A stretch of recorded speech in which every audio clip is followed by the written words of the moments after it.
নমস্কার। আজ 27শে আগস্ট 2026। গতকাল নেপালে যে বিধ্বংসী বন্যা বা জলোচ্ছ্বাস পাহাড় থেকে নেমে এসছে, যেটাকে হরপা বান বলা হয়, সেটার কারণ হিসেবে মনে করা হচ্ছে যে ওখানে একটি ভূমিকম্প হয়েছিল 5.7 রিক্টার স্কেলের মাত্রায়। তারই ফলশ্রুতি হিসেবে যেখানকার গ্লেসিয়ার ভেঙে যায় এবং সেটাই নেমে আসতে থাকে এবং সামনের যে বিভিন্ন বাঁধ ছিল বা তাপবিদ্যুৎ শক্তি সেগুলোকে ভাসিয়ে নিয়ে যায় এবং তার ফলে নেপালে আপাতত 165 জনের মৃত্যুর খবর পাওয়া গেছে এবং 600-র ওপর মানুষ এখনও নিখোঁজ। তার মধ্যে ভারতীয় সংখ্যাও বেশ। তারা তিব্বত হয়ে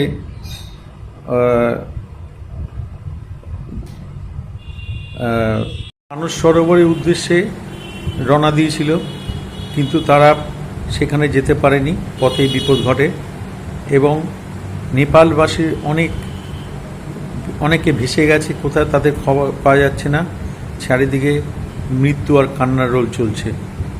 ভারত সরকার এই বিপদে নেপালের পাশে দাঁড়িয়েছে। তারা খাদ্য, শস্য, বিভিন্ন রকম সামগ্রী দিয়ে তাদের সাহায্য করছে।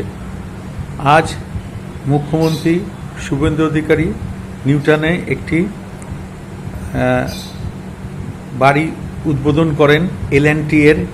তাদের সেখানে আগামী দিনে নতুন টেকনোলজি এবং বিভিন্ন IT সেক্টরের বিভিন্ন ভাগ ওখানে আসবে, যার ফলে নতুন কর্মসংস্থান হবে।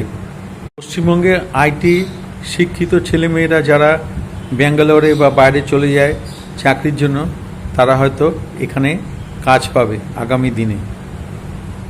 এরপরে শুধু বলি, মালদায় একটি হাসপাতালে, সরকারি হাসপাতালে 10 জন শিশু মারা গেছে।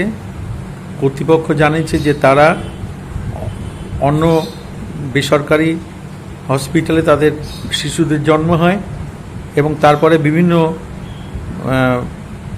আরও রোগ নিয়ে তারা সমস্যা নিয়ে তারা ভর্তি হয়, সেই জন্যই তাদের মৃত্যু হয়েছে বলে জানা গেছে।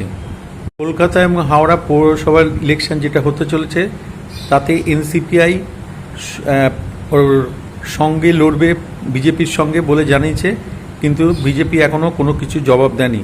আজকে এখানেই শেষ করছি। নমস্কার। বন্দে মাতরম। ভারত মাতা কি জয়।